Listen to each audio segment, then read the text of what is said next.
येणारे जे पुढचे 90 दिवस आहेत ना ते सगळ्यात महत्त्वाचे असणार आहेत, कारण का या 90 दिवसांमध्ये आपली एकतर बोर्ड एक्झाम, त्यानंतर जेईई मेन्सचा पहिला अटेम्प्ट, जेईई मेन्सचा सेकंड अटेम्प्ट आणि त्यानंतर आपली सीईटी एक्झाम हे सगळं तुम्हाला फेस करायचं आहे। खरं तर मी आजचा जो व्हिडिओ बनवतोय हा मोस्ट इम्पॉर्टंट व्हिडिओ असणार आहे, कारण का आजच्या या व्हिडिओमध्ये मी तुम्हाला 6 स्ट्रॅटेजीज अशा सांगणार आहे ज्या थ्रू मी सीईटी एक्झाममध्ये 99.07% स्कोअर केले होते। सीईटी मध्ये 99.07, बोर्ड एग्जाम मध्ये मी 94% स्कोअर केले होते आणि जेईई मेन्स मध्ये मी 89% स्कोअर केले होते। मग या सगळ्या गोष्टी मी बॅलन्स करून कशा पद्धतीने सीईटी एक्झाम मध्ये 99+% स्कोअर केले होते हे पुढच्या 10 मिनिटांमध्ये तुम्हाला सांगणार आहे। त्यामुळे आजचा जो व्हिडिओ आहे ना तो एंडिंग पर्यंत नक्की बघा।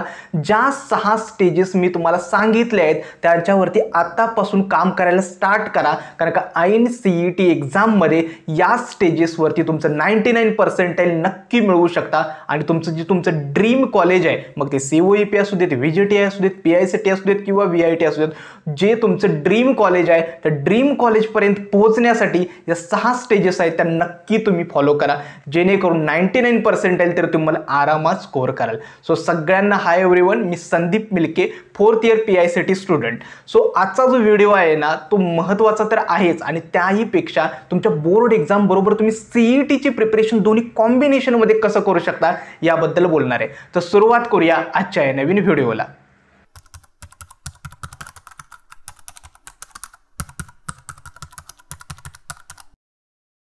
या 6 स्ट्रॅटेजी कोणत्या आहेत ज्या मी सुद्धा फॉलो केल्या होत्या आणि या स्ट्रॅटेजी थ्रू मी सीईटी एक्झाम मध्ये 99+% मिळवू शकलो, त्या स्ट्रॅटेजी मी एक एक करून एक्सप्लेन करतो। स्ट्रॅटेजी नंबर 1 आहे ती म्हणजे काय, try to cover maximum theory for board exam. हे सगळ्यात महत्त्वाचं आहे, कारण का आपली बोर्ड एक्झाम अराउंड 10 फेब्रुवारी किंवा 11 फेब्रुवारी पासून स्टार्ट होते। सो उरलेला जो 1 महिन्याचा वेळ आहे याच्यामध्ये तुम्हाला बोर्ड एक्झामची चांगल्या पद्धतीने प्रिपरेशन करायचं आहे। हे यासाठी सांगतोय, समजा जर आता तुम्ही बोर्ड एक्झामची थिअरी व्यवस्थित आणि चांगल्या पद्धतीने कव्हर केलीत तर जशी आपली बोर्ड एक्झाम संपेल त्यानंतर आपण डायरेक्टली सीईटीचे एमसीक्यूज प्रॅक्टिस करायला स्टार्ट करू शकतो। त्यावेळी परत तुम्हाला थिअरीचा अभ्यास करावा लागणार नाहीये। त्यामुळे हे जे पुढचे 30 दिवस आहेत ना ते चांगले युटिलाइज करा। आपल्या जे थिअरॉटिकल कन्सेप्ट आहेत त्या सगळ्या तुम्ही क्लिअर करा। म्हणजे एखादी कन्सेप्ट समजत नसेल तर वन शॉट लेक्चर्स बघा आणि त्या कन्सेप्ट्स क्लिअर करा, जेणेकरून परत सीईटीच्या प्रिपरेशन वेळी काय होईल, आपण डायरेक्टली एमसीक्यू किंवा पीवायक्यू प्रॅक्टिस वरती जंप करू शकतो। त्यावेळी त्याचा खूप बेनिफिट होणार आहे। त्यामुळे पहिली स्ट्रॅटेजी असणार आहे try to cover maximum theory for board exam, so that तुम्ही ज्यावेळी सीईटीच्या प्रिपरेशनच्या वेळी तुम्हाला काही अडचण येणार नाही। आता या पुढच्या 30 दिवसांमध्ये काय करायचं, एक तर तुमच्या थिअरॉटिकल जेवढ्या काही सब्जेक्टच्या कन्सेप्ट आहेत, फिजिक्स, केमिस्ट्री, मॅथमॅटिक्स, या सगळ्या तुमच्या क्लिअर करा। जेवढे काही तुमचे फॉर्म्युलेज आहेत प्रत्येक चॅप्टरमध्ये ते सगळेच्या सगळे पाठ करायचे आहेत। तिसरं, तुम्हाला एक्स्ट्रा एफर्ट्स घ्यावे लागणार आहेत का, कारण का हे एक्स्ट्रा एफर्ट्स तुम्हाला परत सीईटीच्या प्रिपरेशनच्या वेळी खूप युजफुल होणार आहेत। आता मी सांगितलं की जास्तीत जास्त थिअरी कव्हर करायची। आता थिअरी लवकरात लवकर कशी कव्हर करायची, एक म्हणजे काय, थिअरॉटिकल कन्सेप्ट्स क्लिअर करण्यासाठी एकतर तुम्ही वन शॉट लेक्चर्स प्रेफर करू शकता आणि दुसरं आहे ते म्हणजे काय, ज्या कन्सेप्ट्स क्लिअर केले त्याचं रिव्हिजन आणि जे फॉर्म्युलेज तुम्ही पाठ करणार आहात ते सगळे तुम्हाला सतत रिवाइज करावे लागणार आहे। म्हणजेच काय, पहिला प्लॅन होता आपल्याला मॅक्सिमम आपली जी थिअरॉटिकल कन्सेप्ट आहेत फिजिक्स, केमिस्ट्री, मॅथमॅटिक्सच्या त्या कव्हर करायच्या आहेत, त्या रिवाइज करायच्या आहेत, सगळे जे फॉर्म्युलाज आहेत ते पाठ करायचे आहेत। थिअरॉटिकल कन्सेप्ट कशा क्लिअर करायचं, यूट्यूबवरती वन शॉट लेक्चर्स बघू शकता। मी माझ्या प्रिपरेशनच्या वेळी काय करायचो, ज्यावेळी मला वाटलं की एखाद्या यूट्यूबरकडून समजत नाही, मी जेईई मेन्स लेवलची सुद्धा लेक्चर्स बघितली होती, कारण का आपले जे कन्सेप्ट आहेत त्या चांगल्या पद्धतीने क्लिअर त्यामध्ये समजावून सांगितले असतात। सो यूट्यूब रिसोर्सेस तुम्ही व्यवस्थित युटिलाइज करा आणि स्टेप नंबर 1, जास्तीत जास्त सिलेबस कव्हर करायचा प्रयत्न करा। ठीक आहे, हा सिलेबस तुम्हाला सीईटी एक्झामच्या वेळी या थिअरॉटिकल कन्सेप्टचा खूप यूज होणार आहे। ही होती स्टेप नंबर 1। आता स्टेप नंबर 2 असणार आहे ती म्हणजे काय, MCQ practice in time slots. मला माहित आहे की ज्यावेळी आता विद्यार्थी एमसीक्यू प्रॅक्टिस करत आहेत ते मॅक्सिमम विद्यार्थी काय करतात, चुकीच्या पद्धतीने प्रॅक्टिस करतात। अशी एक स्ट्रॅटेजी आहे जी मी स्टेप नंबर 2 मध्ये इन्क्लूड केली, ती म्हणजे काय, जी मी स्वतः माझ्या वेळी फॉलो करायचो सीईटी प्रिपरेशनच्या दरम्यान। ती काय, तर टाइम स्लॉटमध्ये एमसीक्यू प्रॅक्टिस मी सॉल्व्ह करायचो। म्हणजेच काय, उदाहरणार्थ सांगतो, एक तर आता बोर्ड एक्झामच्या निमित्तानं आपली थिअरी कव्हर झाली आहे, आता आपण डायरेक्टली जशी बोर्ड बोर्ड एक्झाम संपेल त्यानंतर आपण डायरेक्टली MCQ प्रॅक्टिसवरती शिफ्ट व्हायचं. आता MCQ कोणते सॉल्व्ह करायचे आहेत? पहिला प्रेफरन्स काय असणार आहे तर CET साठी लास्ट 3 वर्षाचे जे PYQs आहेत ते आपले परफेक्ट असले पाहिजेत. मी पुन्हा एकदा सांगतोय, लास्ट 3 इयर्सचे जर PYQs परफेक्ट करा. दुसरं, एकदा PYQs परफेक्ट केले तर तुमचं 95 पर्सेंटाईल तरी तुम्ही आरामात स्कोर करू शकता. आता वरचे जे 5 पर्सेंटाईल आहेत त्याच्यासाठी तुम्हाला काय करायचं आहे तर जर तुमच्याकडे टाइम शिल्लक असेल किंवा PYQs 3 वर्षाचे तुम्ही सॉल्व्ह करताना वाटते की PYQ सॉल्व्ह होत नाहीत, याचा अर्थ काय, थिअरॉटिकल कन्सेप्ट्स वीक आहेत किंवा तुमची प्रॅक्टिस व्यवस्थित होत नाही, मग त्यावेळी तुम्ही काय करू शकता, अजून थोडी PYQs किंवा MCQ सॉल्व्ह करायचा प्रयत्न करू शकता. त्यामुळे आणि MCQ प्रॅक्टिस करताना मॅक्सिमम विद्यार्थी काय करतात तर भरपूर वेळ त्यामध्ये घालवत बसतात. असं करायचं नाही आहे. मी काय करायचो, टाइम स्लॉट लावायचो. म्हणजे समजा अर्ध्या तासाचा टाइम स्लॉट लावलो असेल तर 30 मिनिटासाठी समजा मी 15 किंवा 20 MCQs घेतले तर ते MCQs त्या टाइम स्लॉटमध्ये सॉल्व्ह करायचो, जेणेकरून याचा फायदा मला CET एक्झाममध्ये झाला. टाइम मॅनेजमेंट आणि स्ट्रेस मॅनेजमेंट या 2 गोष्टीची प्रॅक्टिस मला आतापासून व्हावी यासाठी ती MCQ प्रॅक्टिस आहे ती तुम्हाला टाइम स्लॉट्समध्येच करायची आहे. आता बोर्ड एक्झामसाठी तुम्हाला सांगितलं की लास्ट 3 इयर्सचे जे PYQs आहेत ना ते तुम्ही परफेक्ट करा. CET साठी लास्ट 3 इयर्सचे PYQs परफेक्ट करायचे. वेळ शिल्लक असेल आणि PYQs जर व्यवस्थित सॉल्व्ह झाले नाहीत तर अजून मागचे जे PYQs आहेत मागच्या 5 ते 6 वर्षाचे ते सुद्धा तुम्हाला करावे लागणार आहेत. ठीक आहे, टाइम स्लॉटमध्ये सॉल्व्ह करा. दुसरं, आता वाटतं का की आपल्याला एखादा टॉपिक मी पिकअप केला मॅथमॅटिकल लॉजिक, आता लॉजिक चॅप्टरवरचे ऑलरेडी PYQs सगळे तुम्हाला सॉल्व्ह होत आहेत, इझी वाटतोय, मग त्या चॅप्टरमध्ये पुन्हा PYQs सॉल्व्ह करण्यात काही अर्थच नाही आहे ना. अशा चॅप्टरचे तुम्ही लास्ट 2 इयर्सचे जरी PYQs सॉल्व्ह केलेत ते न पाहिजे तिथं स्किप करा आणि पुढच्या चॅप्टरवरती मूव्ह करा. ही होती स्टेप नंबर 2. आता स्ट्रॅटेजी नंबर 3 काय असणार आहे तर 1 पेज चॅप्टर समरी और फॉर्म्युले. ज्यावेळी मी CET एक्झामसाठी प्रिपेअर करत होतो आणि थिअरॉटिकल कन्सेप्ट असतील किंवा PYQ, समजा एखादा चॅप्टर मी पिकअप केला, त्याची थिअरी कव्हर केली, त्याच्यानंतर त्याची PYQ सॉल्व्ह केले, ज्यावेळी मी तो चॅप्टरला टॅकल करत होतो त्यावेळी मी काय करायचो, त्या चॅप्टरचे फॉर्म्युलेज, त्या चॅप्टरमध्ये काही रिॲक्शन्स असतील, नेम रिॲक्शन्स असतील, PYQs मध्ये कोणत्या कन्सेप्ट रिपीट झाल्यात, हे सगळं मी एका पेजवरती त्या चॅप्टरचं लिहून काढत होतो. म्हणजेच काय, 1 पेज स्ट्रॅटेजी बोलतात त्याला.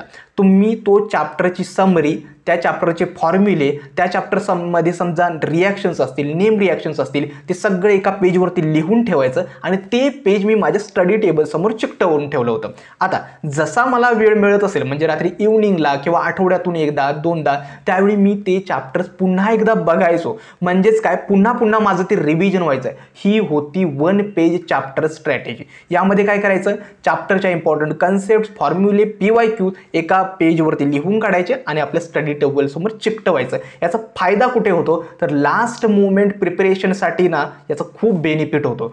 ठीक आहे, आणि विद्यार्थ्यांना एक प्रॉब्लेम येतो की ऑर्गॅनिक केमिस्ट्रीच्या रिॲक्शन्स असतील किंवा नेम रिॲक्शन्स किंवा अशा काही रिॲक्शन्स असतात ज्या सतत रिपीट होतात, त्या सगळ्या तुम्ही काय करू शकता, त्या पेजवरती लिहून ठेवा आणि सतत रिवाईज करा. याचा स्टेप नंबर 3 जी आहे ना त्याचा खरंच खूप बेनिफिट होतो सगळ्या मुलांना.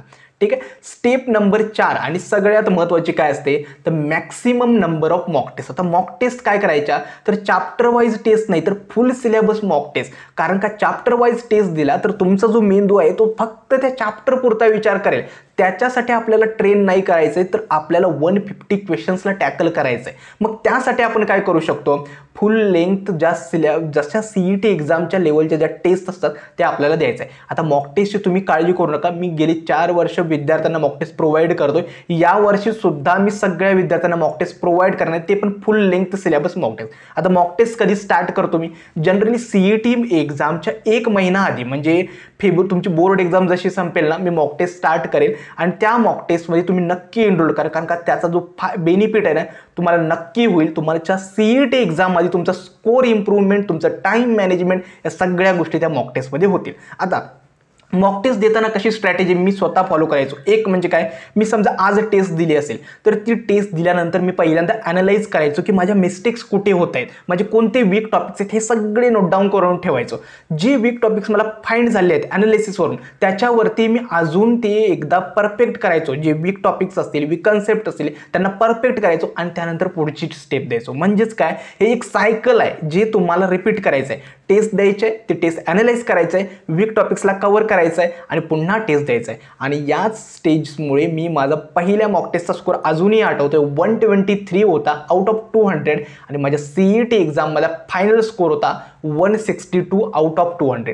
ही जी इम्प्रूव्हमेंट आहे ही फक्त माझी मॉक टेस्टमुळे झाली होती. मॉक टेस्टसाठी काळजी करू नका, मी सगळ्या विद्यार्थ्यांना CET लेवलच्या बेस्ट कंटेंट मॉक टेस्ट मी सगळ्यांना अवेलेबल करून देईल. ही होती स्टेज नंबर 4. आता स्टेज नंबर 5 जी असणार आहे ना, ती सगळ्या विद्यार्थ्यांसाठी महत्त्वाची आहे. एक म्हणजे काय, रिव्हिजन.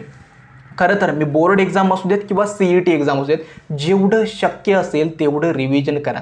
किती सिलेबस कव्हर करताय याच्यापेक्षा केलेला सिलेबस किती वेळा रिवाईज करताय हे खूप महत्त्वाचं आहे बाळांनो. ठीक आहे. मग आता रिव्हिजनसाठी तुम्ही काय करू शकता, एक तर मी रिव्हिजनसाठी प्लॅन का बनवला होता, वीकली रिव्हिजन प्लॅन बनवला होता. म्हणजेच मी माझं सोमवार ते शुक्रवार, ठीक आहे, मंडे टू फ्रायडे जेवढा काही सिलेबस कव्हर केला असेल तो मी 2 दिवसांमध्ये रिवाईज करायचो, म्हणजे सॅटर्डे आणि संडेला, जेणेकरून माझ्या दर आठवड्याला प्रत्येक कन्सेप्ट ब्रशअप व्हायचे आणि ते मला सतत लक्षात पण राहायचं आहे. आता रिव्हिजनसाठी मी शॉर्ट नोट्स यूज करायचो, जे मी स्टडी टेबल समोर मगाशी 1 पेज फॉर्म्युला स्ट्रॅटेजी सांगितली ते शॉर्ट नोट्स यूज करायचो. सगळे फॉर्म्युलाज असतील, जे PYQ सॉल्व केले होते ते सुद्धा रिवाईज करायचो. ही होती स्टेप नंबर 5, जी सगळ्यात महत्त्वाची आहे. वीक टॉपिकचं रिव्हिजन, फॉर्म्युलाज, रिॲक्शन्स जेवढं काही नोट डाऊन करून ठेवले सगळ्यांचं रिव्हिजन. ठीक आहे. स्टेज नंबर 6 आणि सगळ्यात महत्त्वाची काय, सब्जेक्ट वाईज प्लॅन. सगळ्या मुलांसाठी ही जी स्टेज असणार आहे ना, क्रुशियल स्टेज आहे.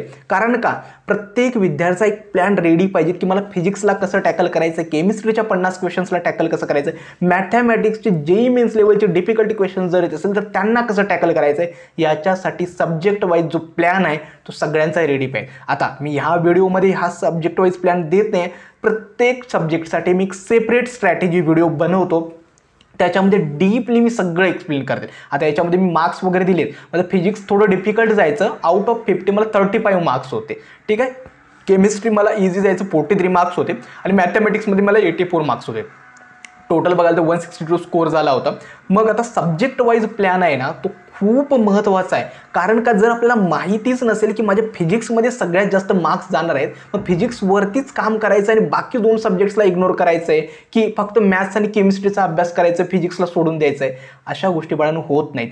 तिन्ही सब्जेक्टला इक्वली वेटेजनुसार तुम्हाला टॅकल करावं लागणार आहे. आता त्याबद्दल एक सेपरेट व्हिडिओ मी नक्की बनवेल. आय होप तुम्हाला या 6 स्टेजेस आहेत ज्या मी स्वतः फॉलो केल्या होत्या, ज्याच्या थ्रू मला CET एक्झाममध्ये 99.07% मिळाले होते, त्या तुम्हाला नक्की समजले असेल. आता खरं तर आजच्या हा व्हिडिओची एंडिंग आहे, परंतु या स्टेजेस तुम्ही फॉलो करायला नक्की स्टार्ट करा. ही जी काही PDF मी बनवली ती आपल्या WhatsApp ग्रुपवरती नक्की मी तुमच्यासोबत शेअर करेन.